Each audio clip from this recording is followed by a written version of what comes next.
From Hollywood, it's time now for... Johnny Dollar. This is Peter Hardy at Tri-Western Property and Casualty Insurance. Hi, how are things in the Golden West? You still in Reno? Sure am. Good boy. What goes, Pete? A little trouble with a big dairy farm out here, Johnny. Armenian dairies. Okay, Pete, tell me all. A year and a half ago in a fire, Armenian lost one of his silos. You know, one of those big towers where they store and cure a lot of chopped up corn and stuff. Yeah, I know. Cost us $21,000. $21,000 for a silo? This time it's a compound silo, and the claim is for $56,000. Oh. But I don't want to pay it. I don't blame you. Sure, because, Johnny, I think it was arson.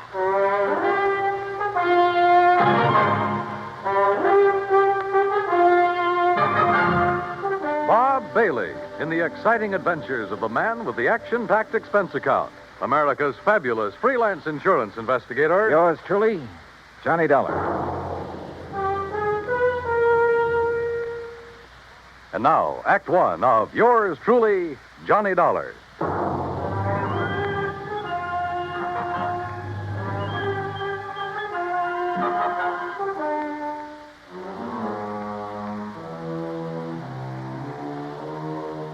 Expense account submitted by Special Investigator Johnny Dollar to the Tri-Western Property and Casualty Insurance Company, Reno, Nevada office.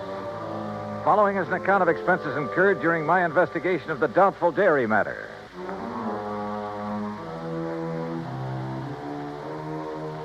Expense account item 1, $141.20. Transportation and incidentals, Hartford to Reno, Nevada. It was about 9 a.m. when I arrived, so I checked into the Mapes Hotel, then walked over to Pete Hardy's office. Armenian Dairies is just north of here, Johnny, in Warm Springs Valley off Route 33. Well, then I'd better rent me a car. Or you can use mine. Now, Pete, how can I run up my expense account unless I have something to run it up with? Johnny, for once... Uh-uh. Anyhow, the reason why these silos Armenian has are so expensive... Is that the owner's name, by the way? Yes, Aram Armenian. And I take it he's Armenian? Strangely enough, no. Now, he's had all his silos very specially built. Oh, how specially can you build a silo? Just a concrete base, a lot of long wooden staves to get the circular shape, and a good roof on top. Well, he has some trick with them inside. Like what? That's his deep, dark secret. But he claims it makes better silage for his cattle than is possible anywhere else in the world. And one of these things burned up a year and a half ago. The word exploded best describes it. Yeah. And as I said, cost us $21,000. And now the replacement has gone up in flames. Yes, day before yesterday. He filed the claim the same day. Well, why do you suspect arson? Did the local authorities find anything suspicious? No, but you go out and talk with Armenian, Johnny. And if you don't end up with the same kind of feeling I have, well, I'll leave my shirt. Expense account item 2, $50, deposit on a drive-your-own car. Finding the Armenian dairy and ranch some 20 miles north of the city was easy. It was spread out all over the countryside. Hundreds of acres of well-irrigated, lush green pastures. Square in the middle of the ranch sat one of the cleanest, most modern dairies I ever saw. Aram Armenian gave me the grand tour, and I must say I was impressed. There was close to 200 well-kept Guernseys in the main barn, which was clean as a whistle. The milking machines, coolers, separators, clarifiers, and so on were the same. Yep, a prosperous-looking setup. Finally, Mr. Armenian took me out to where a small group of workmen were cleaning up what was left of his compound silo. As you can see, Mr. Dollar, only the concrete base is left. That must have been a pretty big silo, Mr. Armenian. That's the largest and most efficient in the entire West. Still, $56,000. Oh, the size had nothing to do with that. It was the inner construction, known only to Barnwell, the man who built it for me, and to myself, of course. Oh, what was so special about it? Principally a method of venting. Venting? Yes, it increases the phosphorus and lactic acid content. Well, I thought the point in a silo was to keep it pretty well sealed up. Venting within, Mr. Dollar. But that's all I'll tell you about it. It cost me $56,000 to have Barnwell build it. And I wish the company to pay my claim as quickly as possible, because I'm starting construction on a new one immediately. Of the same type? Oh, vastly improved type. Oh, then it was to your advantage to lose the old one. Just what do you mean by that? Your loss came at just the right time, didn't it? Now, just a minute, Dollar. With the insurance money, you can build a new and better one. And when it gets out of date, I suppose you'll have another fire. Oh, I see. You think perhaps these last two were deliberately set? Were they? Ridiculous. Is it? But if they were... Yeah? If they were, I certainly wouldn't know it. Oh, come on now. After what you've just said. And what's more, Mr. Dollar, I'm sure you'll never be able to prove it.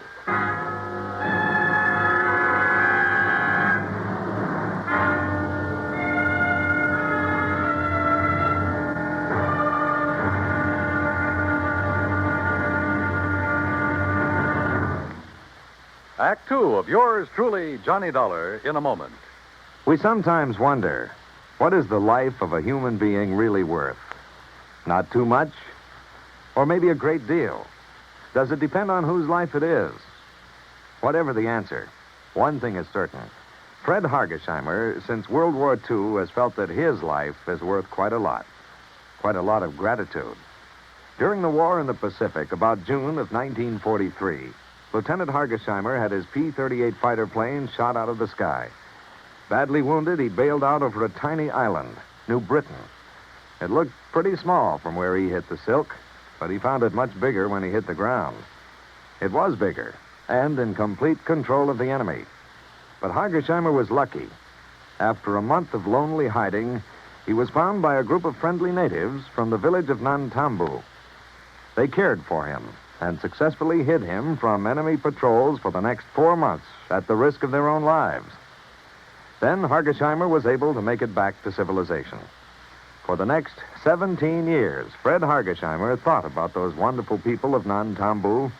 12,000 miles away in the United States of America, Hargesheimer put a great plan into effect. He made speeches, took up collections, sold jewelry belonging to his family, and worked out a way to bring a bit of civilization and happiness to the little village of Nantambu. Needless to say, the villagers gave him a spectacular welcome upon his return. Fred Hargesheimer showed his gratitude to the people who had saved his life. But life is worth little without freedom, the right of all men, everywhere. And now, Act two of yours truly, Johnny Dollar, and the Doubtful Dairy Matter. Why, what he said and the way he said it. Aramamenian was practically challenging me to find out how arson was involved in the destruction of his $56,000 secretly constructed compound silo. Expense account item 3, phone call from a gas station on Highway 33 to Reno Police Headquarters. But Lieutenant Brady of the arson squad assured me he'd failed to find anything indicating the fire was set. So dead end. Until I remembered a little trick that had worked for me before and might work again. Item 4, 27 cents for a loaf of white bread at a grocery store along the highway. Then I drove back to the Armenian ranch. If I'd known you were hungry, Mr. Dollar, I should have had something provided for you at the ranch house, in spite of your rather nasty attitude about this loss of mine. Food is the last thing I'm thinking of, Mr. Armenian. Well, then why this loaf of bread, if you're not... Whoop! Now, let's see. Oh, now, surely you're not going to eat the piece that dropped in the ashes. No. For now. Then get it out of your mouth, man. Well, mm-hmm. Whatever in the world are you doing, Mr. Dollar? Yeah, I knew it. You knew what? A sure test for kerosene, Mr. Armenian. What? Yeah, fresh bread dropped in the ashes of a fire even days after the fire is out. I don't understand. I can still taste the kerosene. And, mister, it makes things look pretty bad for you. Me? Oh, good heavens, man, you can't... Dollar, I resent this completely unfounded accusation. Go right ahead and resent. Or better still, let me get hold of a stenographer and you can dictate a confession. Get out of here. Want to do it the hard way, huh? Get off this ranch, Dollar. Now leave. Immediately. Sure. And I warn you, don't come back. Because if you do... Better be careful, Mr. Armenian. The kind of a threat you're about to make wouldn't sound very good in court. Get out. Get out. Out on the highway, I stopped at the Mobile gas station again and made another phone call. Item 5, another 20 cents. It was to my old friend Herb Carlbert, cashier of Reno's Farm Trade National Bank. It was past closing time, but he promised to leave a door open for me. So I grabbed a sandwich and a Coke along the way. That's item 6, 80 cents, including tip. Then at the bank, Herb led me back to his private office. Well, sit down, Johnny. Tell me all about yourself. Yeah, later, Herb. We'll go out on the town and talk our heads off. Right now, I need some information. I hope you can tell me where to get it. Oh? Information about what? The Armenian Dairy, or better still, Armenian himself. You know him? Oh, I certainly do. We're his bank. His happens to be one of the best accounts we have, especially in our investment department. You mean it's big? Plenty big. Like how much? Well, now, Johnny, I'll tell you this. If I had a quarter of his net worth, I'd have retired long ago. No big outstanding debts on his place? Anything like that? Not a penny. Aram's financial condition is as... Now, wait a minute. Yeah? That fire and explosion of his compound silo? Yeah, that's right. Herb, I found evidence indicating arson. Well, certainly aren't accusing him. Who else? Oh, no, you're wrong. Oh, now look, Herb, he filed that claim so fast. It's the most natural thing in the world for him. It's the way he does everything, like paying his bills immediately on receipt. He works that way. You expect everybody else to. Well, he gave me the impression he wanted to collect quickly in order to have money for rebuilding. Of course. Rather than cash in some of his blue chip investments. Herb, somebody fired that silo. Well, it certainly wouldn't be Aram. You sound like you're in cahoots with him. What about his employees? From my impression of the man, They love him like a father. Every one of them. And if every employer was as generous as he is, there wouldn't be any labor troubles in this country. Well, the fact remains that somebody somehow stood to profit by destroying that silo, and the one before it. Well, I can't imagine who. Even his competitors like and respect the man. Or so they say. No, they do. He's helped them stay on their feet during hard times, developed new ideas and methods, then passed them on to them. Oh, the fact remains... Look, Johnny, I've had a rough day. How about a nice, cool, casual drink? Then we'll have dinner and take in the town. Item 7, 2130, for drinks and a good dinner back at the Mapes. But I didn't enjoy either. Because Herb in his defense of a median was no help at all. Except perhaps for giving me a list of all the people he could think of who did business with him. I decided to check them all first thing in the morning. Finally, about midnight, having lost our share at a couple of nearby gambling clubs, we parted. Herb drove away to his home on the outskirts of town. I went back to the Mapes. Take Mr. and Mrs. Kenworthy to room 314, boys. Yes, sir. What can... Oh, Mr. Dollar. Just my key, please. Certainly, sir. Here you are, sir. And I hope you enjoy a pleasant night's rest. Thanks. Oh, by the way, there was a gentleman here looking for you early this evening. Hung around quite a while. Said he'd be back. Well, who was he? He didn't give his name, sir, nor did he wish to leave a message. Mr. Armenian? Mr. Armenian the dairyman? Oh, no, sir. I'm quite sure. Okay, thanks. Yes, sir. Good night. Good night, sir. Oh, Mr. Dollar. Yeah? There he is. There. Huh? Going out the door, the dark brown coat. You're sure? Yes, sir. The same man. I wonder. Yeah, so do I. But if he knows you, sir, and saw you, sir... By the time I got out the front door, the man in the brown coat was halfway down the block and walking fast. Faster and faster, as a matter of fact, as I gained on him. He turned the corner, and by this time, both of us were running. Hey! Hey! Were you looking for me? By the end of 3 or 4 blocks, it was a real foot race. Then suddenly he turned into an alley, and like a darn fool, I plunged into the darkness of it after him. Hey! Hey! Right here. Oh, no, you...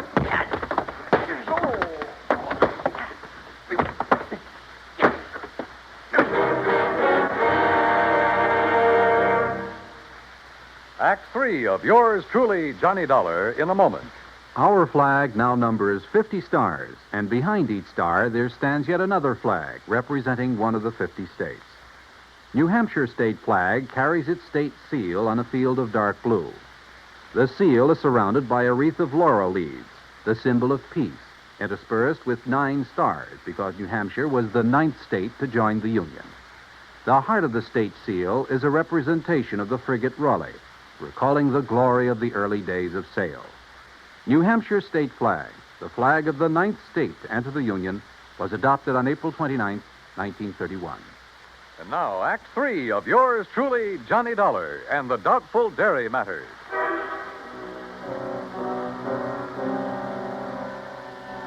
If it hadn't been for a big interstate moving van that drove into the alley where I'd been waylaid, well, I have a strong hunch I wasn't supposed to have lived through that beating. The truck driver, who absolutely refused a tip, incidentally, half walked, half carried me back to the Mapes. And the desk clerk had a doctor in my room within a few minutes. Terrible thing, Mr. Dollar. You're being attacked like this. And, of course, I'll have to make a report of it to the police. Oh, do anything you like, Doctor. Just get me patched up, will you? And you, easy now. You have no idea who could have done this to you. Believe me, I intend to find out. Judging by this swollen hand of yours, you got in some good licks, though, and whoever... What's the matter? Well, this is a very unusual ring you're wearing. Oh, some kids in the YMCA gave it to me a couple of years ago. I helped them with the softball team. Oh, yes, of course. That's the Y insignia. Yeah, one of them made it. And the 3 raised points stand for spirit, body, and mind. Yeah, that's right. Well, now, if you just... Oh, wait, what's that for? To make sure you get plenty of rest. Oh, no, now, wait, Doc. I'm the doctor. Roll up your sleeve, please. Here, I'll do it. Look, if this shot leaves me groggy in the morning... You wake up feeling fine. There you are. Incidentally, that ring... Listen, before you notify the police... Ooh, hey, this shot works pretty fast. Yep. As I started to say, Doc, if that ring of yours didn't leave a mark on whomever you defended yourself against out there in the alley, I'll be very much surprised. in a few seconds, I was out like a light. But then a whole set of weird dreams began to plague my somewhat battered mind. And questions about who had attacked me and why. Only the why was only too obvious to keep me from finding an arsonist who, who probably bore the mark of my ring on his kisser.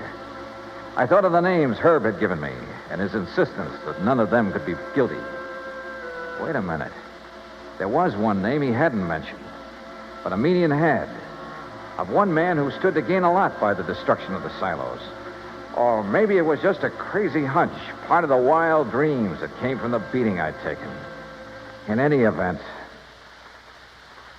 in the morning, as soon as the bank was open, I was in Herb Carlbert's office again. Well, yes, he has an account here, too, Johnny. At least he did before. How about loans? Has this man we're talking about taken out any loans? Well, yes, but, Johnny, you know I can't... Yeah, I know. The fact remains he's pretty hard up for dough, isn't he? Well, I didn't say that. Although, of course, if that's the conclusion you choose to draw... Tell me this. He owes the bank money now, doesn't he? Yes. All right. Did he also owe the bank a lot of money about a year and a half ago? Johnny. Yeah. Well? Johnny, you're right. But who would have suspected? And when you consider that Aram Aminian is the one man who has given him money for all the work he's... I can't believe it. Herb, it started out as a pure hunch, but right now I'd bet my... Where can I find him? Well, if Aram plans to go ahead with new construction, he's probably... Sure, out there at the dairy. You want to come along? Well, maybe I'd better after the way Aram threatened you. I guess I owe him an apology for the way I tore into him. Let's go. Johnny. Yeah? What if we're wrong? What if this man we think is the arsonist... Will you agree that the firebug is the same man who attacked me in the alley? I suppose so. Then we'll soon know. Because believe me, he's a marked man.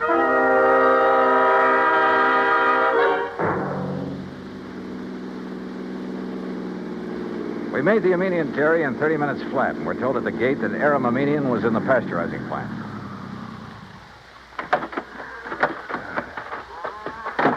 Maybe you better let me talk to Aram first, Johnny. It's not Aram that I'm interested in, Herb, and you know it. Hold just a minute. Huh? What's the matter? Hold it a second, will you, while I tie my shoelace? Yeah, sure. And I've been thinking, Johnny, on the way out, you know, we could really be terribly, terribly wrong. Herbert, old man. Aram, we're just looking for you. Well, when I heard the car pull up, I thought it was Joe Barnwell. He's due here to show me final plans for the new silo he's going to. Well, Mr. Dollar. Yeah, that's right, Mr. Aminian. I want to apologize for Well, what's the matter? that dressing on your cheek. What about it? Just what is that little bandage hiding? Johnny. Well, Aminian? As a matter of fact, I cut myself shaving this morning. Well, I'm sorry, mister, but that bandage is going to have to come off. Look, Johnny. Now, just a minute, Dollar. Here you are, Aram. Here's the final blueprint for it. Why, what's wrong, Joe? Oh, gentlemen, this is Mr. Joseph Barnwell, Herb Carlbert, We know each other. and Mr. Johnny Dollar. Yeah. I think we know each other, too, Barnwell. Oh, do we? Joe, did you have an accident of some sort? Your face. What's going to happen to him now won't be any accident, Mr. Aminian. And I apologize for doubting that you cut yourself with a razor. I'm afraid I don't understand. But that bandage on your face doesn't hide any razor cut, does it, Barnwell? Well, I don't know what you're talking about. All right, then let's rip it off. You certainly won't. Good heavens, Johnny. Yeah, look. The mark from the ring on my hand where I struck him last night. Okay, Barnwell. Now stop. Don't touch me. Start talking. Tell a median how you burned up his fancy, expensive silo so you could build another one. How you burned the other one up. Talk. I swear I... Talk. Talk. Talk.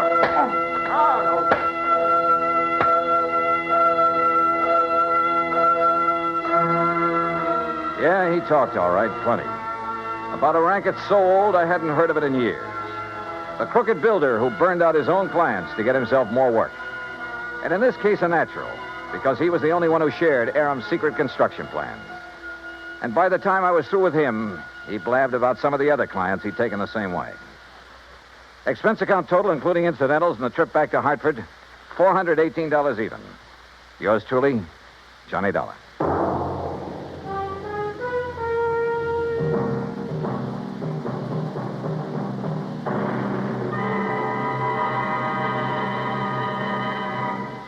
Our star, Bob Bailey, will return in just a moment to give you a hint about what's in store for you on next week's program.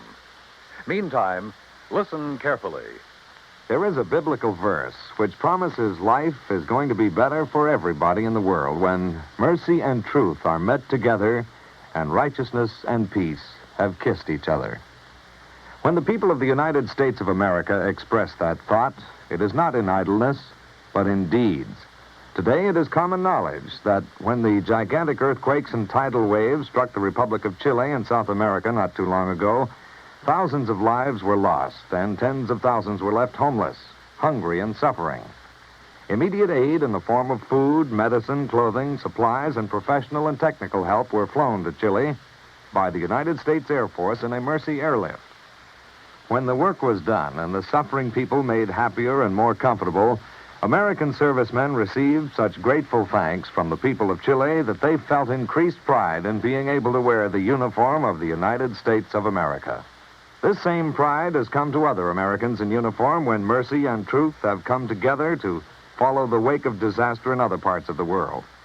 After the earthquake in Agadir, Morocco, after 2 devastating cyclones swept across the Bay of Bengal into East Pakistan, after a typhoon rocked and battered Japan. As mercy and truth got together, so did peace and righteousness to form a pact for freedom, the right of all men everywhere. And now, here's our star to tell you about next week's intriguing story on yours truly, Johnny Dollar. Next week, well, I get into cattle country again. And a Hereford steer solves the case for me. So join us, won't you? Yours truly, Johnny Dollar.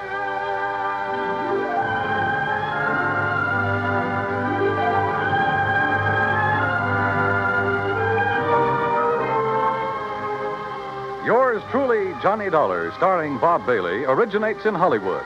It is produced and directed by Jack Johnstone, who also wrote tonight's story. Heard in our cast were Paul Duboff, Will Wright, John Daner, Harry Bartell, Parley Bear, and Forrest Lewis. Be sure to join us next week, same time and station, for another exciting story of yours truly, Johnny Dollar.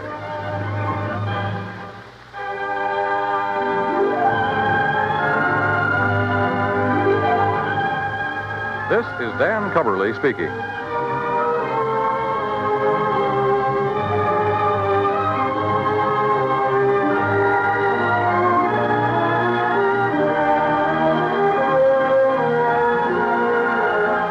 This is the United States Armed Forces Radio and Television Service.